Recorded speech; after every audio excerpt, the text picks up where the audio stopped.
So I'd like to start this morning in Luke chapter 16, in verse 14.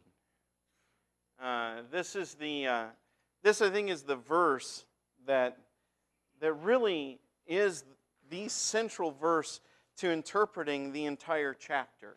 If you want to well understand the rich man and Lazarus, you got to look at verse 14. That's what it's about. If you want to understand the very confusing parable of the dishonest manager, this really weird story, you got to look at verse 14. It's what it's about. And it's weird. Oh, I almost forgot. I meant to mention that if you missed last week's sermon, it is available on a 6 CD set in the lobby. I promise I won't do that to you again. I am so sorry. We have been walking with Jesus in this strange journey for a while now. I've never preached my way through the Gospel of Luke. I've studied my way through it before, but preaching is different. Because when you preach, you have to really dig in and say, okay, what do I say to others out of this? And it causes a different level of study. And I have to admit that for the last several weeks, it has been truly disturbing for me to prepare for my sermons. Because it is a disturbing journey. I guess that shouldn't surprise us very much. Because it's a journey toward death, after all, right? Jesus, when he first lifts up his eyes, he's lifting up his eyes to go where? He sets his face toward where? Jerusalem. And chapters 9 all the way through 19 are about that journey to Jerusalem. These are all stories that happen on the way while he's traveling. And the crowds of people gather around him, they walk with him, and they hear these weird teachings. They're not really things that I necessarily want to preach. They're not really things I necessarily want to hear. I have found the last several sermons to be somewhat discomforting, disequilibralizing. I've been pushed off center by the things that he says that are just so very strange. But I guess that shouldn't surprise.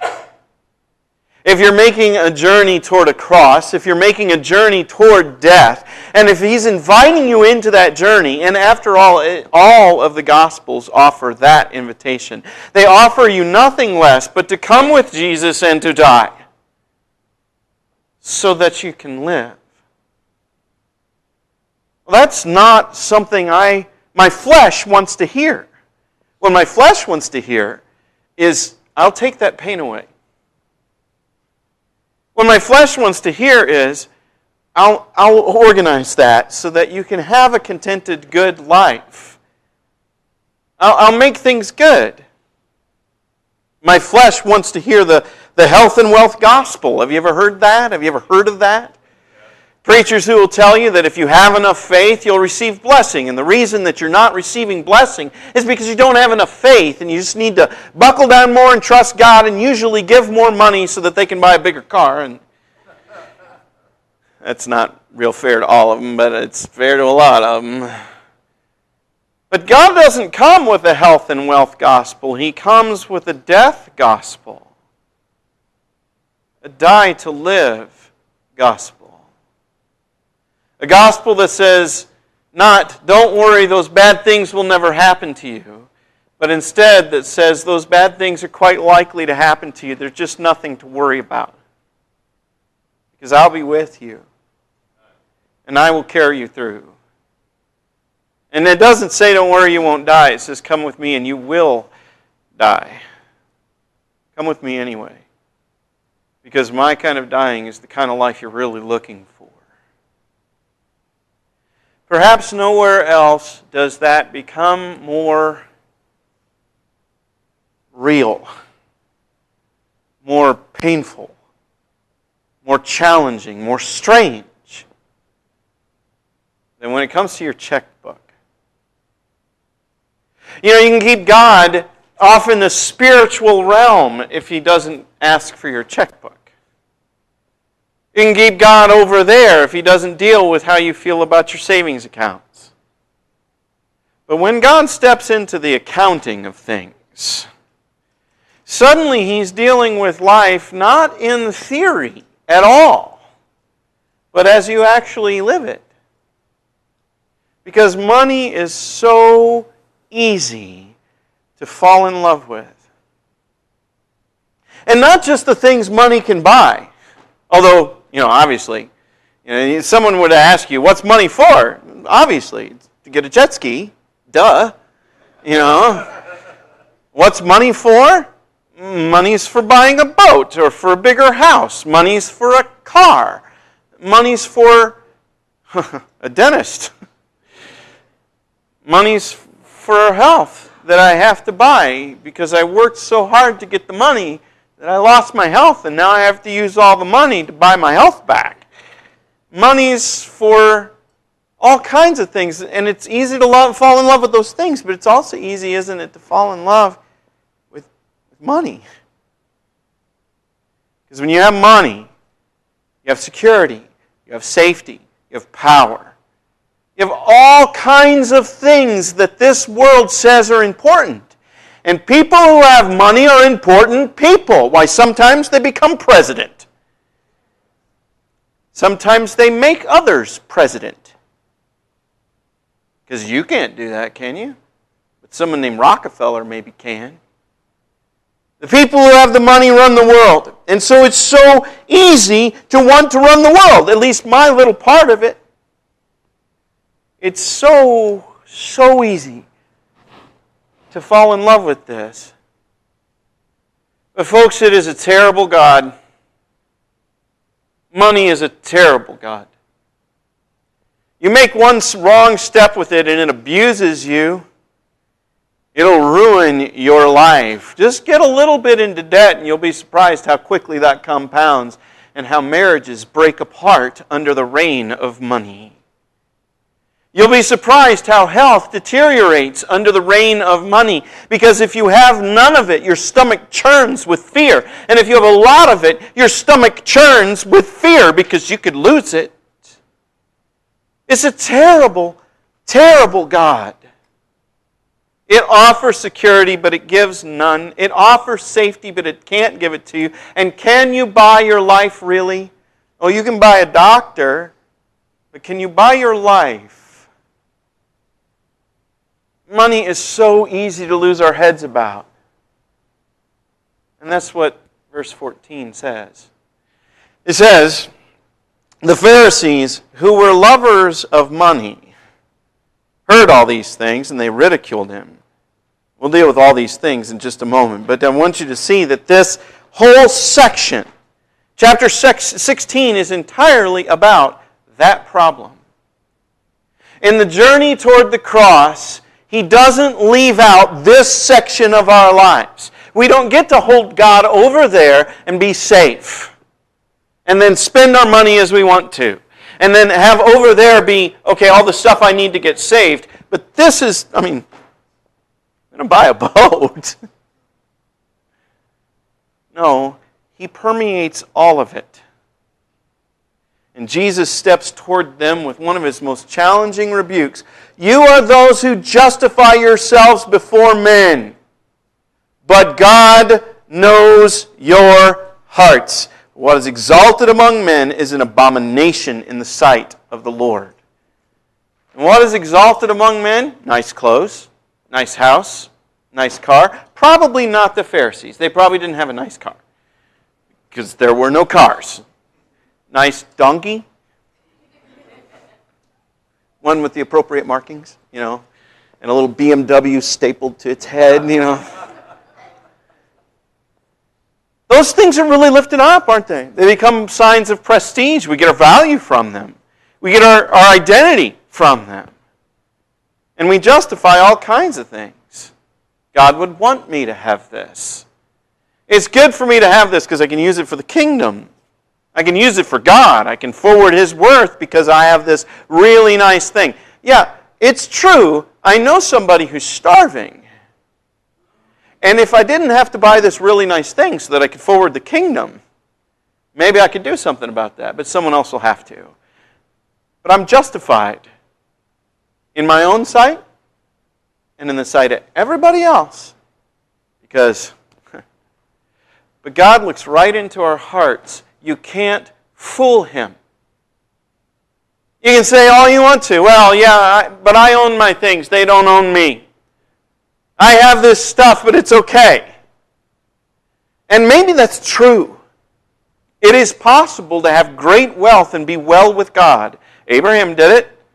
Solomon did it for a while. David did it, kinda. And it's possible to be there. But Jesus said for a reason, it's hard for a rich man to get into heaven because it is hard to get this right. It's why it takes up such a huge chunk of the journey. As we walk toward the cross, He's going to say, now by the way, you have to look at this. You have to see what's going on in you with this. Because God sees it, and you can't fool Him. You can't.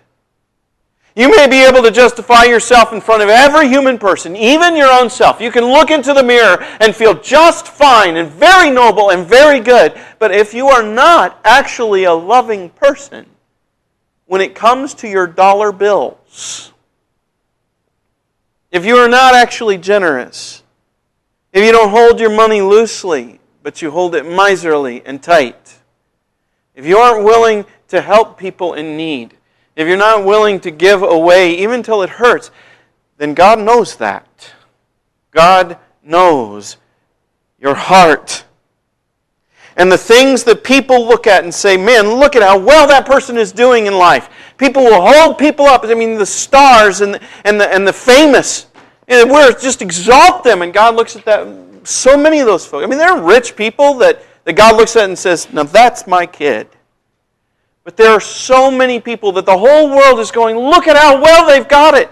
And God looks at them and says, you spent all of that on you? All of that. All of that. It's abominable in front of Him. He looks at it with horror and says, I would never have done this. How many rooms can you sleep in at a time? You can only drive one car at a time. Why did you need 17? Why did you do this? God has a completely different view of what this stuff is for. Which is why Jesus tells this incredibly weird story. And make no doubt about it, it is a weird one. It comes right on the tails of the story of the prodigal son. And you remember what the word prodigal means? Wasteful. That's right. So you have the wasteful son who takes all the wealth and he just blows it all, right?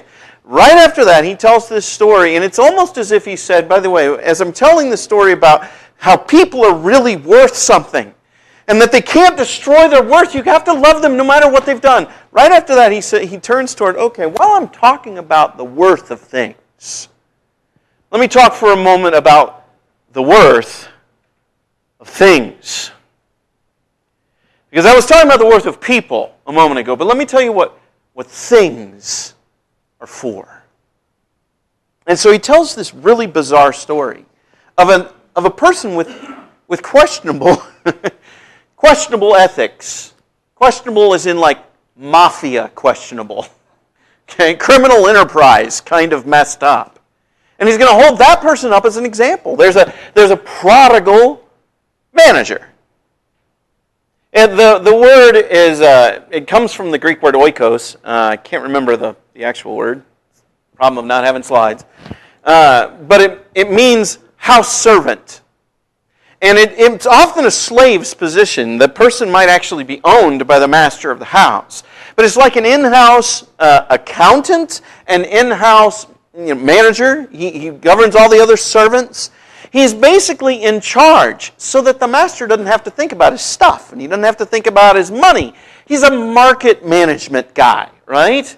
He manages the mutual funds, and he keeps an eye on how the investments are doing.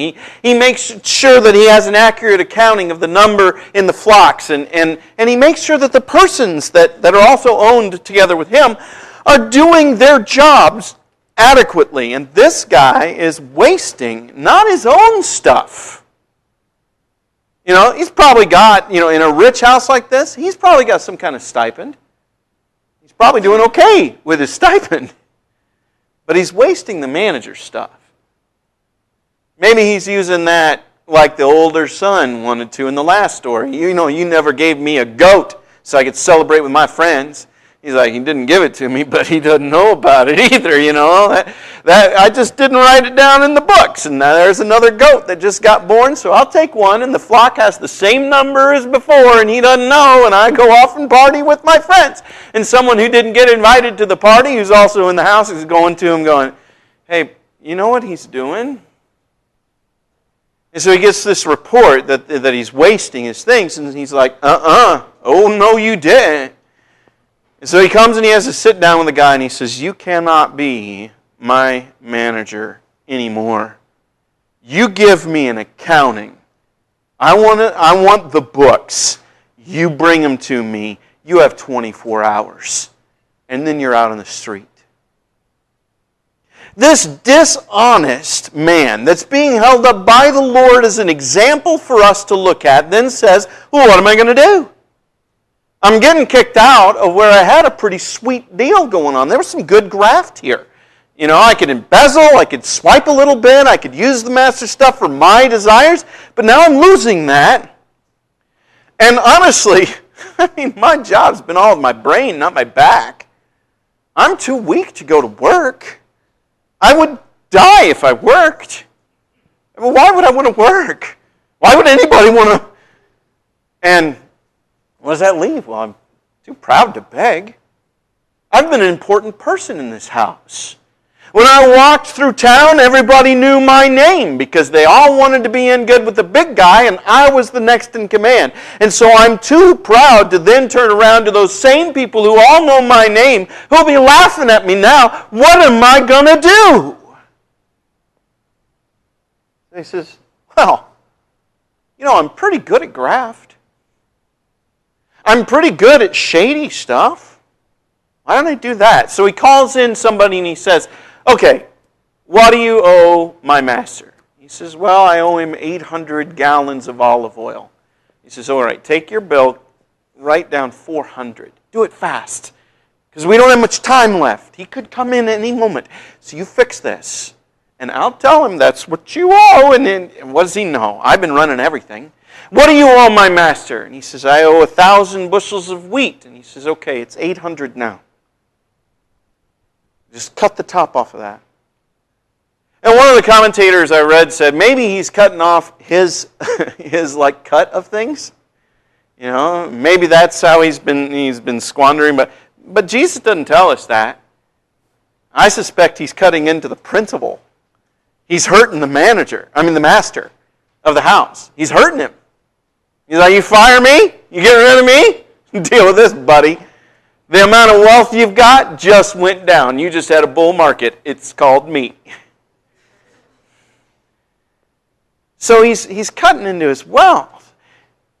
But when he sees what he did, the master looks at and Jesus calls him the dishonest manager.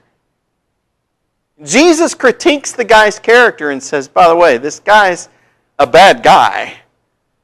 And the master commended him for his shrewdness. The master has to sit back and go, wow, you really got me. And not only that, but you made a bunch of friends. I'm impressed. Because if I do what I want to do now and I kill you for this, you've got all those friends out there who aren't going to be my friend anymore. You put me in a bind. Good job. Now get out. But he commended him for that. Thus endeth the lesson. I'm kidding. That's weird, isn't it? Jesus tells this story that makes you go, wait a minute, so what you're saying is that if I work as an accountant, I can embezzle up to 50% and you're cool with that? No.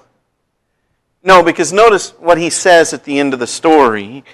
He says, for the sons of this world are more shrewd in dealing with their own generation than are the sons of light.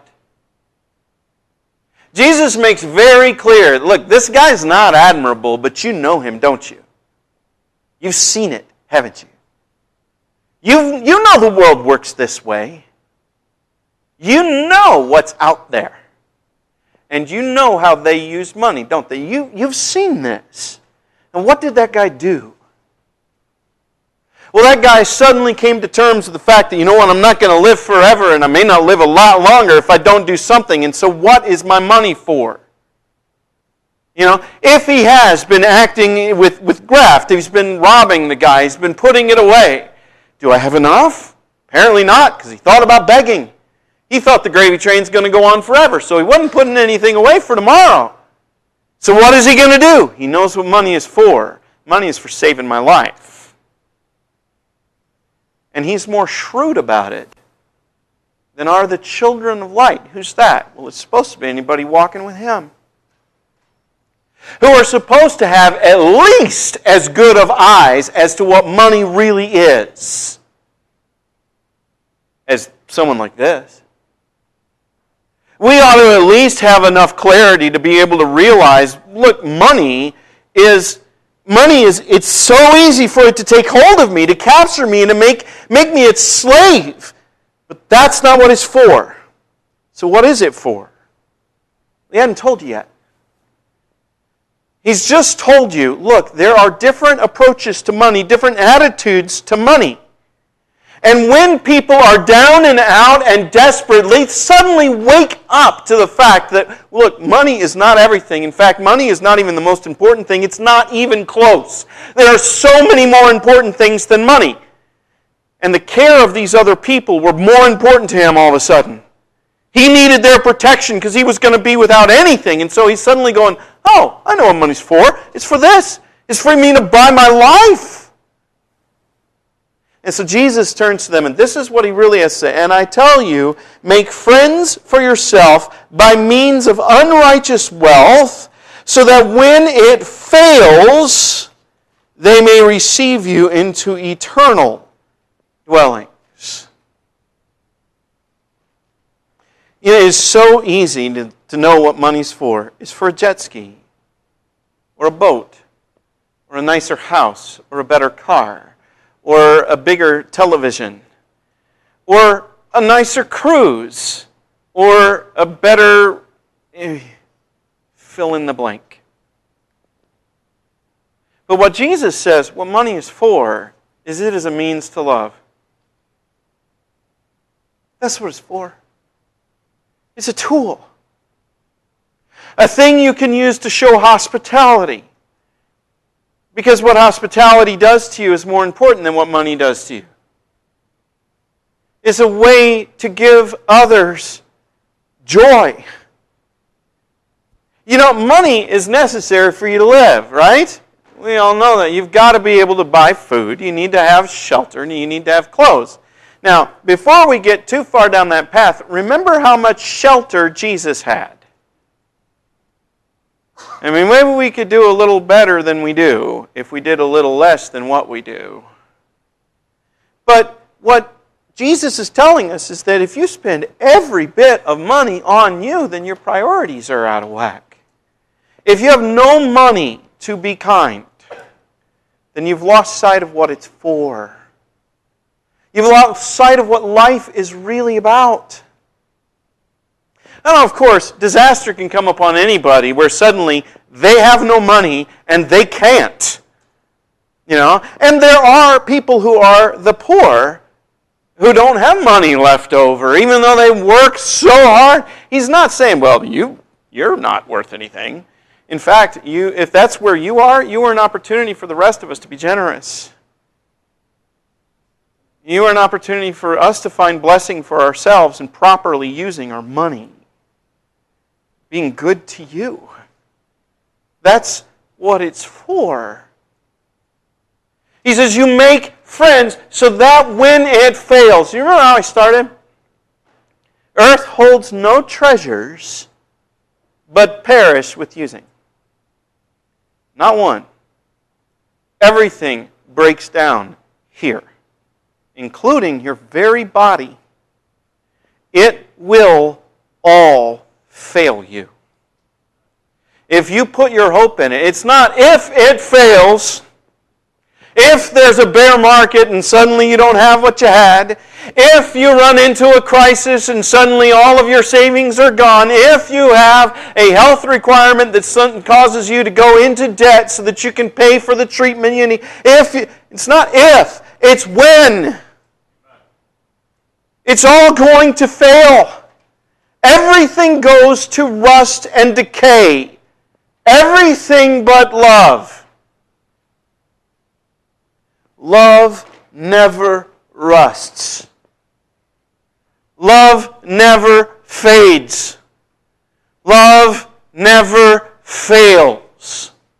And if you have made your money a servant of love with at least the shrewdness of a wicked evil man, if you can at least be as good as this bad man, at least be as smart as this fool, and you use your money to forward love, instead of using your money to forward your own love, your self-love, if you use your money to pamper yourself and protect yourself, well then who is going to welcome you anywhere? You remember the man's concern is, I need to make these friends out here so that I'll have somewhere to go. Maybe one of them will hire me as manager because they'll forget that the way I benefited them was to kind of stick it to that guy. Maybe they'll let me into their homes. They'll let me into their good graces. What if you didn't do it dishonestly? What if you used the stuff of this world to serve love so that you can be good to other people? What if you never forgot that no matter what it is, money is an easy doorway into wickedness? It so quickly takes hold and corrupts the heart. The love of money, not money itself, but the love of it, is the root of all kinds of evil. And people who generally say, well, not money itself, are looking for a way to love money without it killing them. But the love of this stuff distorts and breaks us. You say, no. You have to find freedom from this. Because if you do this well, no matter how much money you have compared to the wealth that God's got, do you own a star? Even one of those. Because His bank account includes the deeds to billions. Can you count them? You can't begin to approach His wealth. So no matter how much you've got, it's a little thing. And if you're faithful in that little thing, you'll be faithful, you'll be rewarded with much. If you remember, it's all His stuff anyway. Everything you own, even your body, isn't yours. Did you make it? Did you create that stuff? No, He's got the deed to all of it. But if you are faithful with it, He will entrust you with your own stuff. Your own life. Your own. Remember, there's being built for us a mansion.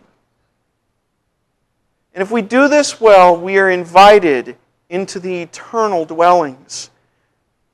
Because few things will distort your heart more rapidly than a wicked approach to money. And few things are more spiritually formative than a holy response to money. When you use money for kindness and it costs you, that cost you immediately realize. The moment you give money away, have you ever had somebody walk up to you in a parking lot? I had this happen just the other day. Somebody walks up to me in a parking lot and says, I'm out of gas, and I've got to get over here. Can you help me? And I reached into my pocket, and I had like a few dollars in my wallet. I don't usually carry cash. I just had a few dollars. They actually had stuff for it. I had plans for that money. But this person just walked up to me and was like, I'm out of gas. Can you help? I was like, yes, here.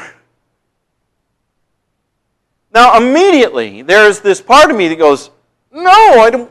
It's mine. Just tell her you don't have any cash and let her go away.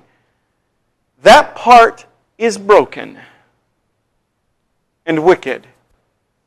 And that's what's on the journey to Jerusalem so it can die. But another part of me, the moment I gave it to her, I saw Jesus in her. I gave it to the Lord. And I thanked Him for letting me do it. Because usually I don't have money in my wallet. And I got to do that. I got to be kind in His name. And then we actually struck up a conversation. It cut into my swimming time. I had plans. Didn't matter. This is more important. A holy use of money is transformative to your spirit and to your soul. And the truth is, God knows your heart. God knows it better than you do. And the thing is that when it comes out of Jesus' mouth, it's something of a threat, and I think we ought to hear it that way. I think we ought to hear the warning. God knows your heart. And if you try to justify yourself in front of God, good luck with that, because it's not going to work out. But I think we also ought to hear it as gospel. Because when our hearts attack us, and when it comes to this stuff, it's so easy for that to happen, isn't it? What good could you have done? It haunts you. God knows your heart. God knows and leads and guides and transforms and changes your heart. It's what the journey with Jesus is all about. So walk with Him here. Let Him call to you in this uncomfortable place where the rubber meets the road, where spirituality becomes flesh and you actually have to deal with what you're doing. Let Him step into that place. Give Him your checkbook. Let Him not only look at it and assess it, but let Him control it. Because the eternal dwellings, you want to be comfortable there. And those who have hearts that are estranged from God at the point of money wouldn't be comfortable even if they got into heaven. Having a heart like heaven is necessary to truly experience heaven. It's what discipleship is about, and it's what He's calling us to here. How are you doing with this? When you look into your own heart, what are your priorities? What do they look like? How's it going? If you need realigning, then you need the help of God. And if you want us to pray for you about that, we want to pray for you. It may also be that you came into this place and you're carrying a load of weight of something ugly and painful and terrible and it hurts. And if that's you, don't leave here carrying it, at least not alone. If you need the saints to pray for you, we want to pray for you. And if you're not a Christian this morning, that's Jesus calling to you right there. He's saying, come to me. There's water right here. There's no good reason to wait another day. If you're subject this morning to the invitation of Christ, would you come right now while we stand and sing?